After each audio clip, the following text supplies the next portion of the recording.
What is up, everybody? This is Ray and Brennan here with a special edition episode for the draft coming up in a couple weeks. We're going to be talking about some draft combine information, some guys that are going to be top draft picks, dynasty lookouts, things like that, things you need to know to win your league. Brennan, how are you, my man? I'm excellent. How are you, Ray? Fantastic. Not really. I feel a little under the weather, but it's okay. We're going to make it through it. We're Yeah, going to but make it we're through gonna it. make it a little better. We're gonna talk about your favorite wide receiver in this draft. Not this Oh one. no, not this one. Not this one. Oh, No, we're going to talk about that guy. I'm going to be in that oh, episode. That's for sure. all right. Make sure while you guys are still here listening to us before you leave, hit that like, hit that subscribe, help us grow. We're trying to get this channel up to 10,000 subscribers by the end of next season. Huge goal for us. I think that we can do it. I think we can. Maybe not. I don't know. All right. So, firstly, what we're going to be talking about here is Jaxon Smith-Njigba.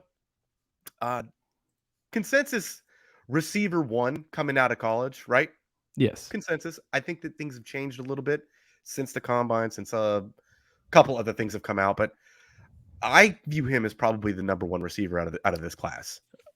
I mean, there's no like elite wide receiver. There's no Jamar Chase. There's no Justin Jefferson in this draft class by any means. But I think that there is. I mean, there's not maybe a consensus one. In my opinion, I have Jaxon Smith-Njigba as my number one.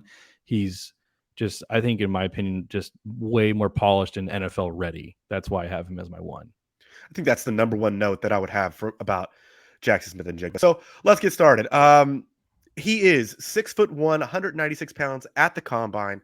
Did not run a 40 time at the combine, but did at his pro day, falling between a 4.48 and a 4.52. I think that kind of sheds a little bit more light on why he probably didn't do it at the combine. But Yeah, it makes sense why. I mean, obviously, you're going to see other guys, are going to be faster than you. You don't want to sit there and, you can have your own. Obviously, when you go to your own pro dates, it's their times compared to yeah, like the NFL time. So, a little more comfortable. yeah. Some other statistics from the combine. His vertical jump was 35 inches. His broad jump was 10.5 inches. His three-cone drill was 6.57 seconds. His 20-yard shuttle was 3.93 seconds. All statistics that show that he does have burst. He does have an ability to go up and get the ball. Not elite, but he does have ability to go up and high point a ball. Yeah. I mean, like I said before, he's my clear number one. And for me, I'm not going to, he was on a team with Garrett Wilson and Chris Olave, and both these two gentlemen have said on record that he's the better one of those three. So, and guys are pretty competitive with one another, especially professional athletes. But for them to be publicly like saying like, yeah, this guy's better than both of us, like it speaks volumes, in my opinion, for him. So, I can't deny that. yeah. What about his 2022 production?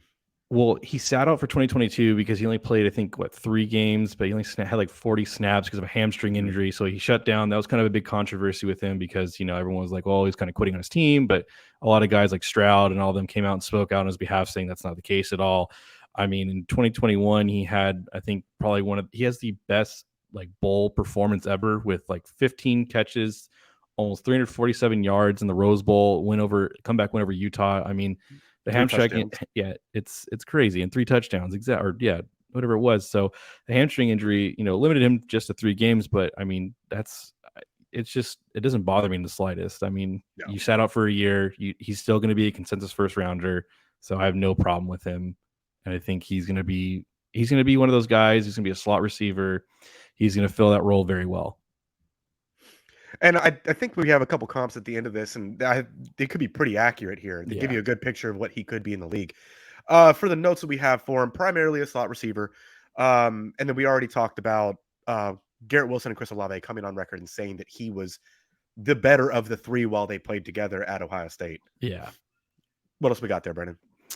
I mean, for his pros, it's pretty standout. He's very crafty in his release. He already has the knowledge to work back to the quarterback when the play is lost or dead. I mean, you'll see him work that open space very well. He's got very good hands. He had no drop issues there at all, but he does have a little bit of negatives, and we just talked about it. He doesn't have that breakaway speed. He's not going to be the guy who's going to put the burners on people and everything else like that. He's also not the greatest when against press coverage, but he's probably going to be in the slot, so you won't see that a whole lot. And then obviously there's going to be the knack of the injury concern. He sat out for a whole year for the hamstring, and hamstrings are those are reoccurring injuries. Those you can reoccur that. So like that is kind of a risk, but I think the reward is bigger than the risk for him.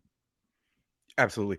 A couple other, I guess, comps we want to make towards Jackson Smith and Jigba. I like the Amon-Ra take that you put down, and I like Yeah. the Jarvis Landry one.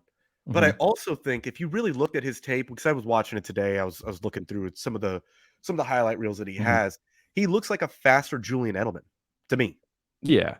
It's a fair comp. I mean, he's not the biggest guy on the field, but he plays with a big grit with him. So I thought Tough. like when I thought Jarvis Landry, he's going to be, how do I put it? He's going to be someone who's going to be on the right team. Smith could be a high volume PPR star, but just less dynamic than like a CD Lamb or a Jerry Judy style player. That's how I like envision him. He's not going to be a top 5 wide receiver in the NFL. You're not getting a top 5 wide receiver. You're going to get like a top 20 and below. I think that's where his ceiling could be as a top 20 wide receiver. I think that and people would probably say the same thing about Amon-Ra when he was coming out of USC, Yeah. and he kind of changed a lot of people's minds. He is a dog. Oh, yeah. Maybe Jackson Smith and Jigba is that same guy. We don't know yet. Yeah. I think he does have a ceiling higher than 20, but I don't necessarily see him as like a generational talent. And I agree with that comp there. Yeah. I don't necessarily think that he is. No. But outside of that, perfect landing spots for him. It sucks because Houston's probably going to draft him. They're the odds-on favorite to draft him. Yeah. They're sitting at plus 400 via DraftKings, Mhm. but the Bears are looking at him at pick 9. The Patriots are looking at him at pick 14. I don't know. I just I there's not a think any good of those teams will get him. I mean, I think even your Packers have a chance to get him too. I mean, I think yeah. he's not going to fall past, I think 20. I'd be very surprised if he falls past 20. So any of those teams in there will be, I think any of the teams you mentioned would be a perfect spot for him. Like regardless, I think the perfect place for him, it's weird to say this, but I think New England. I think New England would be a really good place for him. And Mac Jones having solidified, I know Juju, they just signed Juju, but like I think actually getting a wide receiver one there for him for the long term is probably the best thing. And I Mhm. know Bill Belichick has a terrible track record of drafting wide receivers, but I think Oh yeah. Smith-Njigba was a little bit better than what he's drafted in the past. He's kind of like a solidified thing. So that's where I I like that. would like that. Yeah. I think a sneaky pick, and you're probably going to hear this on every single one of these receivers, but really, if he was able to go to the Chargers, if they were able to make the Yeah. moves back into the first, I'd really like that. I don't think Yeah. that's going to The happen. Chargers are always that like that one piece away team. They're just that like if obviously we're to talk more into other running backs where they could possibly get someone else too in the first round, but that's neither here nor there. Yeah. Anything else on Jackson Smith and Jigba? No, I think that pretty much squares it away with him, man. All I'm right. So stoked on this him is, though. oh yeah. He's my dynasty wide receiver 1 in my rankings. I have him I have him going if in a non a super flex, I have him as my number 2 ahead of Jahmyr Gibbs. So for me in my comp, it goes Bijan and then Jackson Smith-Njigba as my number 2. I want to know where you have Zay Flowers. We're gonna get to that. All right, guys. So this new series we're doing. We're gonna be running through a bunch of different names. So please tune in, keep that notification bell on, hit that like, hit that subscribe. Let us know what you guys are thinking, and if you guys have somebody you want us to specifically cover, drop in the comments. We'll try and get to it before the draft industrial complex kicks off. Can't wait. So Yeah, but soon. until next time, guys. Thanks for tuning in. Thanks for tuning in, guys.